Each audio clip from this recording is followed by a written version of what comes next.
UP के आस्था के केंद्रों में मठ, महंत, मनी और मर्डर के खेल का इतिहास बहुत पुराना है।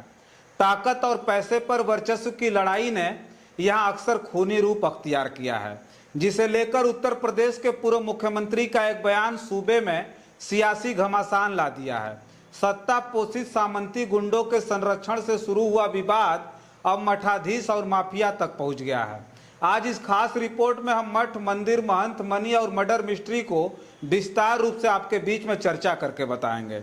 नमस्कार, मेरा नाम रजनीश है और आप जन आदर्श भारत देख रहे हैं। दरअसल उत्तर प्रदेश के पूर्व मुख्यमंत्री अखिलेश यादव का एक बयान मठाधीश और माफिया में कोई अंतर नहीं होता है, जिस पर देश भर में घमासान मचा हुआ है। छिटपुट भाजपा कार्यकर्ताओं और नेताओं सहित साधु संतों ने भी अखिलेश यादव के खिलाफ नाराजगी जाहिर की है। कहा जा रहा है कि बिना नाम लिए अखिलेश यादव ने सीएम योगी आदित्यनाथ पर निशाना साधा था। सीएम बनने से पहले मठ से राजनीति का ककहरा सीखने वाले योगी आदित्यनाथ का आपराधिक इतिहास भी रहा है। जितने विवाद योगी से जुड़े रहे हैं, उतने ही आपराधिक मामले भी उनके खिलाफ दर्ज थे, जिनमें हत्या के प्रयास जैसे संगीन मामले भी शामिल हैं। उनके खिलाफ गोरखपुर और महाराजगंज में लगभग 1 दर्जन मामले दर्ज थे, जिनका जिक्र उन्होंने लोकसभा चुनाव के दौरान अपने हलफनामे में किया था। योगी के खिलाफ धर्म, जाति, जन्म स्थान, निवास, भाषा आदि के आधार पर विभिन्न समूहों के बीच दुश्मनी को बढ़ावा देने और सद्भाव बिगाड़ने के मामले में आईपीसी की धारा 153A के तहत 2 मामले दर्ज थे। इसके अलावा उनके खिलाफ वर्ग और धर्म विशेष के धार्मिक स्थान को अपमानित करने के आरोप में आईपीसी की धारा 295 के 2 मामले दर्ज थे। उनके खिलाफ कृषि योग्य भूमि को विस्फोटक पदार्थ का इस्तेमाल करके नुकसान पहुंचाने के इरादे से कार्य करने आदि का एक मामला भी दर्ज था। यही नहीं, उनके खिलाफ आपराधिक धमकी का एक मामला आईपीसी की धारा 506 के तहत दर्ज था। उनके विरुद्ध आईपीसी की धारा 307 के तहत हत्या के प्रयास का एक संगीन मामला भी चल रहा था। आईपीसी की धारा 147 के तहत दंगे के मामले में सजा से संबंधित 3 आरोप भी उन पर थे।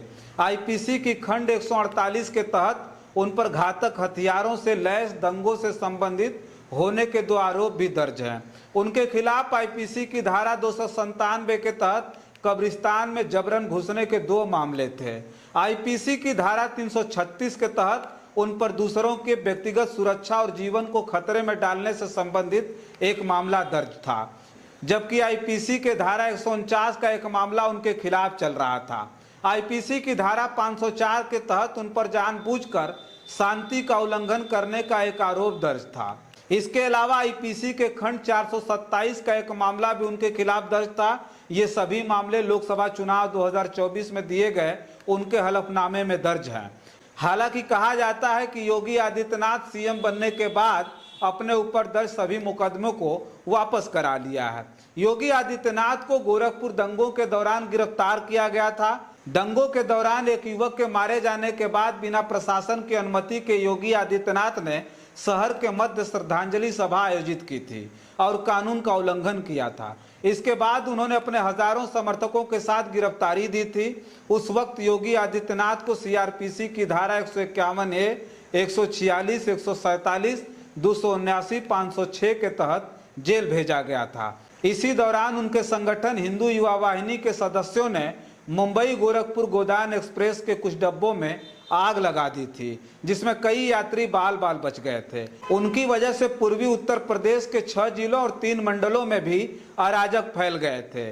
उस वक्त सूबे में मुलायम सिंह यादव की सरकार थी। लगभग 1 वर्ष पहले प्रयागराज स्थित बाघंबरी मठ के महंत और अखाड़ा परिषद के अध्यक्ष महंत नरेंद्र गिरी की संदिग्ध मौत से एक बार फिर से कई सवाल उठ गए थे। कहीं न कहीं इस मौत के पीछे अपनों का हाथ बताया जाता रहा है। यूपी में मठों का इतिहास देखें तो हिंसक संघर्ष की दास्तां चौंकाती है। खास तौर से राम की नगरी अयोध्या का इस मामले में सबसे ज्यादा रक्त रंजित इतिहास रहा है। वहां आए दिन मठों की सत्ता हासिल करने के लिए कहीं गुरु चेले को तो कहीं चेला गुरु को ठिकाने लगवा देता है। वाराणसी और सुल्तानपुर में भी मठों पर सत्ता और वर्चस्व को लेकर कई खूनी संघर्ष हुए हैं। धार्मिक नगरी अयोध्या में छोटे बड़े करीब 7000 मंदिर हैं। इनमें कुछ ही ऐसे हैं जहां विवाद को लेकर मारपीट, हत्या, लूट और गैंगवार के मामले दर्ज न हुए हों। अयोध्या में 1996 से 1998 के बीच एसपी सिटी के पद पर रहे रतन कुमार श्रीवास्तव की एक रिपोर्ट के मुताबिक जहां राम मंदिर के आंदोलन में यहां के साधु महंत जुड़े थे, वहीं मंदिरों में प्रॉपर्टी और महंती की कब्जेदारी को लेकर भी हत्या तथा मारपीट की घटनाएं हो रही थीं। 150 से ज्यादा मामले उस समय तक रिकॉर्ड में दर्ज थे। 1990 के दौर में राम जन्मभूमि मंदिर के पुजारी रहे महंतलाल दास की भी हत्या हुई थी।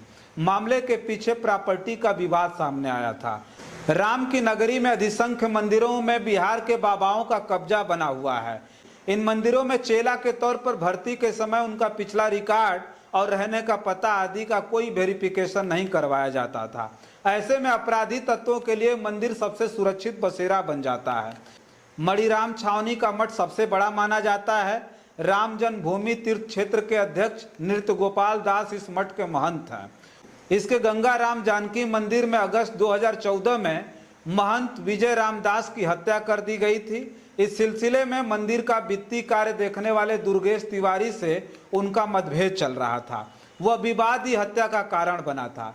हनुमानगढ़ी मंदिर में भी हत्या का मामला काफी चर्चित हुआ था। जुलाई 2013 में यहाँ दो गुटों के बीच विवाद हुआ, जिसमें सांगरिया पट्टी के महंत भवनाथ दास और महंत बलराम दास का नाम सामने आया। उसमें बलराम दास के चेले राम भरत दास की हत्या कर दी गई थी। हत्या का आरोप भवनाथ दास के ग्रुप के रमेश दास पर लगा, जिन्हें गिरफ्तार कर लिया गया था। अयोध्या के ही अखाड़ा उदासीन मंदिर के व्यवस्थापक बने रामदेव दास की फरवरी 2014 में हत्या कर दी गई थी। वहीं वासुदेव घाट के मंदिर इलाके से रहस्यमय तरीके से गायब हुए महंत अयोध्या दास का शव बरामद हुआ था। उनकी हत्या के पीछे महंती का विवाद आया था। सरयू नदी के किनारे गुप्तार घाट पर मछुआरा समुदाय पर हमले में 4 लोगों की मौत के साथ ही कई घायल हुए थे। इस घटना में आरोपी 5 नामजदों में 4 मौनी बाबा की ओर से गठित यज्ञशाला आश्रम के चेले थे। अयोध्या संत समिति के अध्यक्ष महंत कन्हैया दास का कहना है कि कोर्ट में अयोध्या के मंदिरों के झगड़े के केस सबसे ज्यादा है। कारण अब महंतों ने चेला बनाने की व्यवस्था बदल दी है और बिना उनके बैकग्राउंड की जांच किए ही चेला बना लिया जा रहा है। इससे साधु के चोले में मंदिर में अपराधियों की घुसपैठ हो गई है, जो प्रॉपर्टी और मंदिरों की चढ़ावा राशि की लालच में हिंसक अपराध करते हैं। उन्होंने कहा कि अब संत समिति अयोध्या के मंदिरों के महंतों से अपील करेगी कि वे चेला बनाने के पहले उसका और उसके परिवार का पूरा ब्यौरा हासिल करें और 12 साल तक उसे सेवादार रखने के बाद ही साधु समाज में चेले के तौर पर शामिल करें। चढ़ावे और अन्य जरियों से मंदिरों की होने वाली कमाई ने साधु संतों की लाइफ स्टाइल को बदल कर रख दिया है। वे लग्जरी गाड़ियों से चलते हैं, लाइसेंसी असलहे रखते हैं, उनके हाथों में कीमती मोबाइल फोन, आईपैड और टेबलेट होते हैं। ज्यादातर साधु संत अपनी सुरक्षा के लिए बाकायदा बॉडीगार्ड रखे हुए हैं। अयोध्या कोतवाली में रखे शस्त्र रजिस्टर से यह बात साबित होती है कि अयोध्या के अधिकांश महंतों ने SBBL, DBBL, पिस्टल, रिवाल्वर और आधुनिक गन के लाइसेंस ले रखे हैं। हालांकि शस्त्र लाइसेंस उनके नाम पर न होकर उनके चेले चपाटियों के नाम पर दर्ज है। मठ मंदिरों की संपत्ति हथियाने को लेकर अयोध्या में 12 से ज्यादा महंतों की हत्या हो चुकी है। यह सिलसिला 80 के दशक से शुरू हुआ था। सबसे ज्यादा मामले हनुमानगढ़ी से जुड़ी संपत्ति पर कब्जेदारी को लेकर हुए। सभी हत्याओं में कहीं न कहीं मठ से जुड़े शिष्य थे। विवाद के कारण यहाँ कई मंदिरों में कोर्ट के आदेश से रिसीवर नियुक्त कर दिए गए हैं।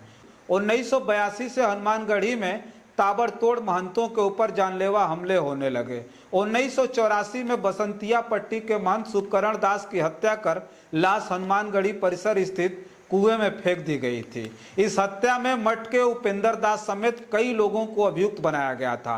1987 में सागरी पट्टी के हरिभजन दास, 1990 में उज्जैनिया पट्टी के बाबा बजरंग दास और 1999 में महंत रामाज्ञा दास की गोली मारकर हत्या कर दी गई थी। 1988 में सनातन मंदिर के महंत मोहन चंद्र झा और 90 के दशक आते आते लाडली मंदिर के महंत जगत नारायण दास की हत्या दिन दहाड़े हनुमानगढ़ी के पास कर दी गई थी।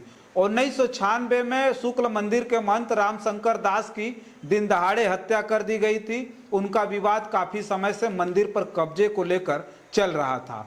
1997 में बाबा राम कृपाल दास की दिन दहाड़े हत्या अयोध्या के रामघाट इलाके में कर दी गई थी।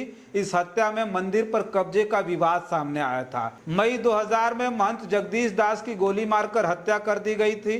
28 मई 2000 को मणिराम दास छावनी के महंत नृत्य गोपाल दास पर जानलेवा हमला राम की पैड़ी के निकट अहिल्याबाई घाट पर उस वक्त किया गया था जब वो अपने शिष्यों के साथ सरयू स्नान के लिए जा रहे थे। इस हमले के पीछे महंत देवराम दास वेदांती का षड्यंत्र बताया गया था। 2001 में कनीगंज स्थित सोना मंदिर के महंत का अपहरण कर लिया गया था, जिनका आज तक पता नहीं चला। यह वारदात भी मंदिर पर कब्जे के विवाद को लेकर की गई थी। 2018 में विद्याकुंड क्षेत्र स्थित विद्या माता मंदिर के संत रामचरण दास की गला घोटकर हत्या कर दी गई थी। इस मामले में भी मंदिर के एक साधु परमात्मा दास को गिरफ्तार किया गया था। 4 अप्रैल 2021 की सुबह हनुमानगढ़ी की बसंतिया पट्टी के गुलचमन बाग के संत बाबा कन्हैया दास की हत्या कर 100 गौशाला में छुपाया गया था। इसमें भी उनके गुरु भाई अखिलेश और गोलू दास पकड़े गए थे। ठीक इसी तरह से पूर्वांचल के मठ मंदिरों में भी गद्दी का विवाद कई पीढ़ियों से चला आ रहा है। तीर्थ पुरोहितों और संत समाज के अनुसार पूर्वांचल में लगभग 300 मठ और मंदिर हैं जहां गद्दी का विवाद चल रहा है। कुछ मामले कोर्ट में हैं तो कुछ संत समाज के पास भी लंबित हैं। इसे देखते हुए कई मंदिरों में पारी तक की व्यवस्था की गई है। बस इस खास रिपोर्ट में इतना ही। बहुत सारी खबरें लेकर के आपके बीच में हाजिर होंगे। हमारी खबर आपको कैसी लगती है हमें कमेंट बॉक्स में लिख करके बताइएगा। अगर हमारे चैनल पे नए हैं तो चैनल को सब्सक्राइब कर लें। अगर हमारी इस वीडियो को फेसबुक पेज पर देख रहे हैं तो फॉलो करना ना भूलिएगा। बहुत सारी दिलचस्प खबरों के लिए बने रहें जन आदर्श भारत के साथ और हमें दें इजाजत। नमस्कार।